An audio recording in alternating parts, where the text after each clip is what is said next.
Bholenath noticed, Bholenath লক্ষ্য করলো a large tree, একটা বড় গাছ, with it branches hanging over the road.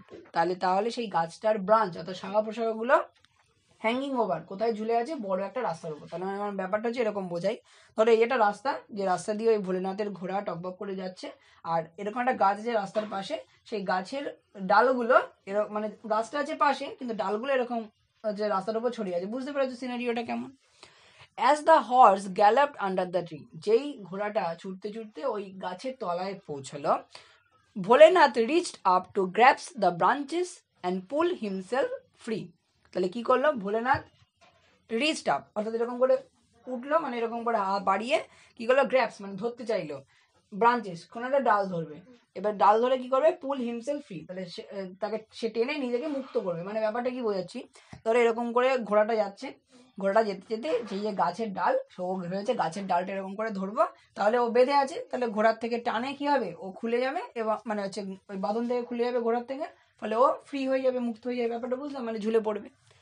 But the branches broke away in his hands, কিন্তু কি হলো না, উল্টে ওই গাছের ডালই তার হাতে ভেঙে চলে এলো, তার আর হচ্ছে ওই মুক্ত হওয়া হলো না। The horse had entered the enemy camp, ঘোড়াটা কোথায় গিয়ে উপস্থিত হয়ে গেল, শত্রুদের একেবারে যেখানে শিবির করে মানে সেনারা ছিল সেখানটায়। The enemy soldiers were astonished to see a wild-looking man tied to a fierce stallion waving branches excitedly.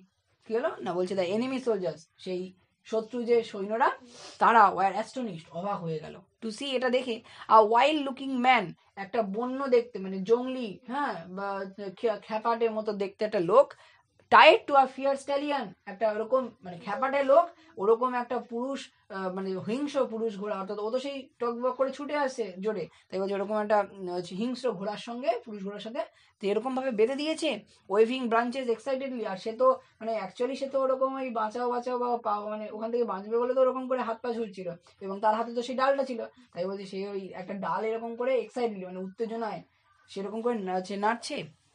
Help help, Bholenath was shouting. Actually Bholenath কি বলছিল, এভাবে হাত পাত মেরে বাঁচাও বাঁচাও আমায় বাঁচাও। The enemy soldiers did not hear him, কিন্তু এতটা দূর ছিল যে এনিমি যে মানে শত্রু যে সেনারা ছিল, তারা তার ওই যে হেল্পের চিৎকারটা, মানে সে অ্যাকচুয়ালি যে বাঁচতে চায়, মানে ভয় পেয়ে আছে, হেল্প করছে, সেইটা তারা শুনতে পায়নি। দে ওয়ার গ্রেটলি স্কেয়ার্ড, তারা তো এই সিনারিও দেখে, অর্থাৎ ভোলেনাথের এই সিনারিও দেখে ভয় পেয়ে গেছে উল্টে শত্রুরা।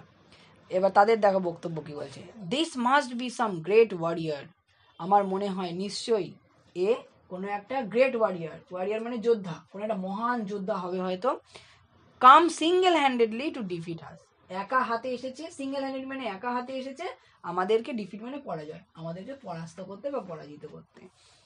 The soldiers were overcome with fear, সোলজাররা সেই যে ভয় পেয়েছিল, অর্থাৎ সেনারা, শত্রু সেনারা যে ভয় পেল, সেই ভয় থেকে নিজেকে মানে সেই ভয়ের কাবু থেকে নিজেকে একটু বন্ধ করলো, মানে ভয়টা কাটিয়ে উঠলো, উঠিয়ে কি করলো, অ্যান্ড ইনস্ট্যান্টলি, সঙ্গে সঙ্গে, র্যান অ্যাওয়ে, পালিয়ে গেল, উইদাউট পুটিং আপ আ ফাইট, কোনো যুদ্ধ বা আক্রমণ না করেই ওই ভয়ে তারা ওখান থেকে লেজ গুটিয়ে পালালো।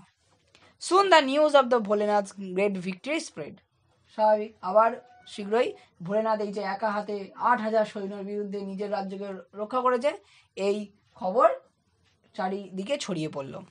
এভরি ওয়ান ওয়াজ অ্যামেজড, সবাই তো অবাক বিস্মিত, দ্যাট কিবা যে he had defended he state all by himself, সে ডিফেন্ডেড তার, সে রক্ষা করেছে তার স্টেট বা তার রাজ্যকে, অল বাই হিমসেলফ, সে একা নিজে, এগেনস্ট 8,000 এনিমি সোলজার, কত 8,000 সৈন্যের বিরুদ্ধে সে কি করেছে, তার নিজের রাজ্যকে বা নিজের দেশকে রক্ষা করেছে।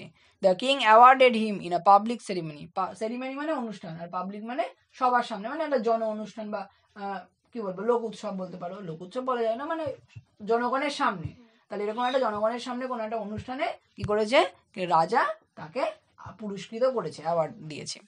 Bholenath became a legend, Bholenath একজন লেজেন্ড। এখন এই লেজেন্ড মানেটা কি বলি, ধরো সচিন তেন্ডুলকারের নাম শুনেছ, ক্রিকেট খেলোয়াড়, বা ধরো বড় বড় অভিনেতা, ধরো শাহরুখ খান যদি আমি বলি, তাহলে অ্যাক্টিং এর জগতে তারা একটা ল্যান্ডমার্ক বা অনেক গ্রেট অ্যাচিভমেন্ট। ধরো কোনো গায়ক যদি আমি বলি, এই যে গায়ক যারা তাদের যে ফিল্ড অর্থাৎ তাদের যে কর্মক্ষেত্র বা তাদের যে জায়গা, ধরো কেউ আঁকে, সে ধরো অঙ্কনে একটা বিশাল জায়গা বিশ্বব্যাপী জুড়ে একটা লাভ করলো, অনেক বড় একজন সেলিব্রিটি হয়ে গেল, তখন তাকে আমরা লেজেন্ড বলি। তাহলে কোনো ক্ষেত্রে কেউ যদি গুরুত্বপূর্ণ অবদান রাখে তাহলে তাকে আমরা কি বলি?